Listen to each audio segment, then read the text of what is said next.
I think it's important to, like, when you're doing music and you're promoting yourself, or doing whatever you have to do to get the stuff heard, I just think the easiest way is just to kind of be yourself rather than pretend to be any other sort of character.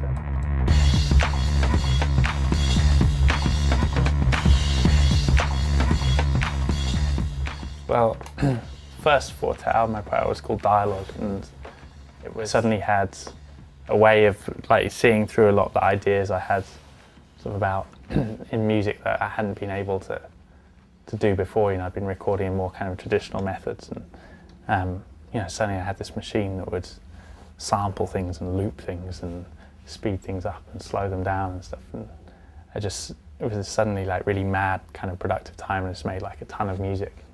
And I kind of had this thing at the time. I was interested in a lot of, like, dance music and stuff, but I was also I'd really got into kind of jazz while I was at college, especially the much more kind of, like, dark, violent sort of like free jazz type stuff, and more cosmic sort of things. People like Albert Ayler and Sun Ra and Don Cherry and things. And I had this idea that someone should be putting out, like, a kind of contemporary record that was influenced by that music, but by the really, like, evil, vicious side of it, you know, rather than to just the really kind of, like, happy, pleasant sort of more like fusion-y side. And so that was kind of like the blueprint idea of what I was doing. It was going to be, like, more like modern kind of styles of, like, drums and programming and things, but mixed with the spirit of these, like, old sort of jazz records I liked. And I think that was just, like, the kind of key idea of the first album. 3625. Dialogue. Misnomer. Glasshead. I kind of felt like I'd really covered that kind of jazz thing that I was interested in on Dialogue, so I started frantically sort of looking around for new sounds and stuff, and, you know, trying to find a new kind of twist to what I was doing for the next record. And this Whitney Houston record had just come out, It's Not Right But It's Okay, which had, like, thumb piano on it, and the Brandy and Monica record, The Boy Is Mine, all this producer called Rodney Jerkins from America. And he's just putting out these, like, big kind of, like, chart R&B records, but just with the, like, craziest instrumentation you'd ever heard, like, really, just really unexpected. And it just made me think that, you know, I've got to have more courage in what I'm doing, you know, be more daring about the sorts of sounds I use, you know. So I just started buying loads of old folk records.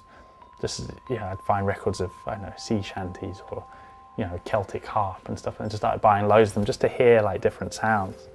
I couldn't really find the folk record of my dreams anywhere. I always wished that I'd hear, like, nice melodies and things, but I always wished they'd just, like, extend them a bit. You know, I had this dream of this more, like, kind of psychedelic sort of krautrock sort of folk record, and I was kind of looking for it, but I could never really find it. And once I realised that, it just became really clear what I wanted to do with Pause was to just make that sort of record I was looking for, this kind of, like, you know, sort of like folk music, but based around ideas of kind of groove and repetition and things like that. And that was kind of like the key idea to that record. Pause. Pause. She moves she. It was a couple of years after Pause, I guess, and I started, you know, I sat down to think about what I wanted to do with the next one, and I'd become quite critical of the previous records, because I decided that kind of one of the big kind of flaws with them was that they'd essentially become a kind of product of their influences. So I didn't want people to hear rounds and be able to instantly work out what records I'd been listening to, you know? And I think that was the basic idea. So it was just everything I'd been doing, but, like, even more extreme, you know, trying to mix even weirder mixtures of instruments together, different sounds, and put them in kind of really different contexts. And I had this idea that I was going to make the record over quite a long period of time. I made it over a year, and had this idea that it would just become, like, part of my life, so that it would just become something that happened each day alongside the other things in my life, rather than, like, going to the studio and working for, like, 6 hours on it and being really kind of focused. And I thought the music would become more personal that way, because I'm someone, I kind of play music all the time to reflect on anything or to react to things. I'll like play a record, you know, if I'm feeling happy, my first reaction is to play music, and if I'm feeling sad, the first reaction is to play a record. And I found myself actually making the music that I wanted to hear in those circumstances. You know, if I was feeling miserable or whatever, I was making the music I wanted to hear myself. And I think that's what Rounds really became, it this kind of, almost like this document of like a year of my life. Rounds. As serious as your life. As serious as your life.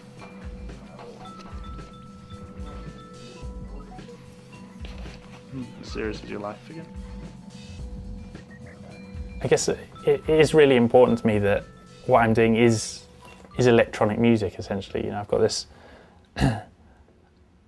I feel that it's using kind of computers and stuff that I've got the best chance of maybe coming up with ideas and sounds and things that people just haven't really heard or experienced kind of before. And one of the things I really like about the music I make is the kind of impossibility of it. You know, like I think, you know, lots of it sounds quite human. You'll hear like a guitar or something come in, a sound that you really recognise and maybe instantly kind of evokes the mood of someone sitting in front of you, like playing that instrument. But then suddenly that sound will go backwards and it'll slow down, and you know, it'll change, and all these things that a human could never ever do happen. And I really like that, and because of that, there's never any live performance on any of the albums of any sort. You know, I never sit down with a guitar or have someone sit with a drum kit or anything and just play that stuff, and that's how you hear it on the record. You know, if I want to use guitar, I wouldn't really work out what I was going to do on the guitar. I'd just play some random guitar and put it into a computer, and then maybe break it up into little notes and things and create the melodies that way. You know, I kind of see the computer as the only instrument I use, even though sonically when you hear the record, I think it's quite misleading. You know, sometimes it can sound like a band or something for moments, but it's just never the case of what's going on.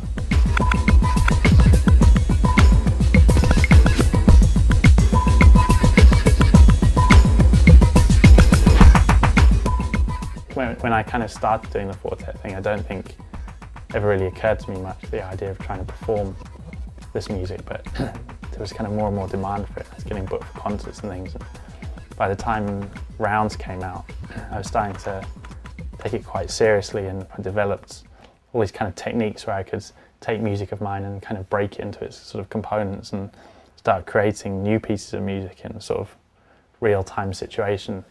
I had this idea that the music on the record, the live show shouldn't just be about kind of recreating that and just making it, people coming and just hearing it exactly as it was, that should be like the beginning of that music, you know, and it should, you know, it should start on the record, and then as I performed, those pieces of music should be allowed to kind of evolve and change and sort of become different things.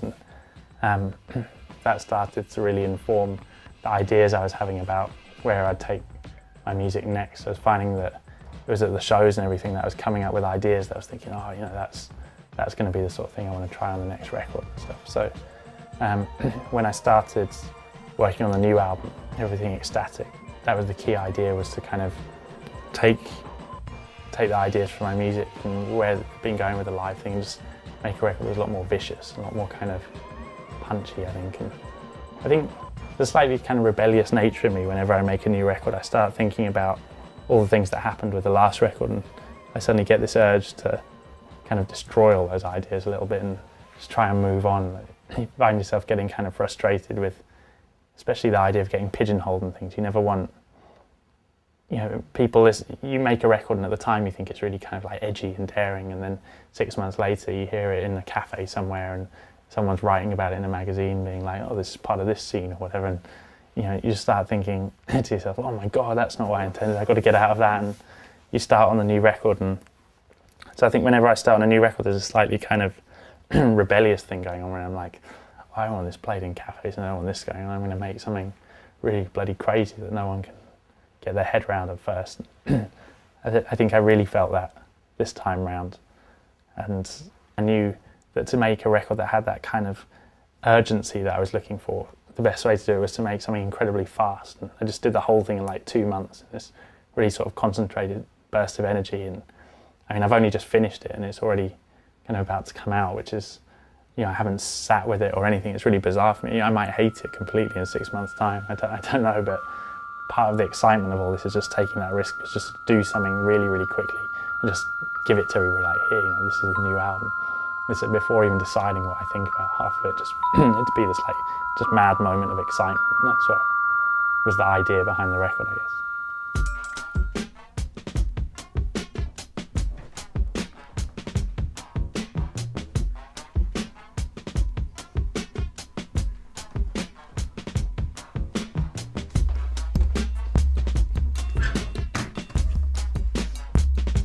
Shit, run out of Special K. Once the record's out, I'm gonna, you know, put as much time as I physically can really into like getting everywhere, and I think there'll be a few shows in the UK once the record comes out, and then do festivals and stuff over the summer probably, and then I've got a tour in the US booked in the autumn, and then there'll be a full UK tour happening after that. And once those are done, I'm hoping to get around Europe and make it to Japan and Australia, and I've been talking to people in Russia, and for the last record I made, it's like Taiwan and China and Brazil, and I'm hoping to get to all those places again. You know, there's people that seem to be keen to hear the music, and I know from being like a music fan myself that I just love it when you buy a record by a band and you love, and then they come to your town and they do a show and they do an interview in a local paper or whatever, and you know, I genuinely appreciate that when it happens, and I almost feel a slight obligation, you know, as someone who you're going to put out records, you know, it teases people almost if you just put them out and then kind of disappear. You know, it feels like the right thing to do somehow, is to make the effort to get around to everybody. So yeah, my plan once the record's out is just to concentrate on touring for a little while, and also because of what I was talking about earlier, the idea of this only being the start of the music, and you know, wanting to play it live and see how it could kind of evolve, and that excites me as well. You know, knowing what the live show is going to sound like in a year's time, and, you know, seeing how it's going to turn out, what I'm going to end up doing. You know, that intrigues me as well. It's something I know I've got to kind of go through. You know. Lots of people say to me like, "Oh, why don't you know, do shows with having a band playing your songs and stuff?" And I just think that would be like an enormous step backwards. You know, all the things that I'm trying to do would suddenly be pushed aside. You know, and we'd be like taking the music to this, you know, more like old-fashioned way of doing it. Whereas I kind of feel that using computers and stuff is sort of how I can take the music and push it further. You know, come out with sounds that people just haven't really heard before. You know, and it's about the music for me. That's about trying to do things that are musically exciting. That's my kind of like key aim with all of this.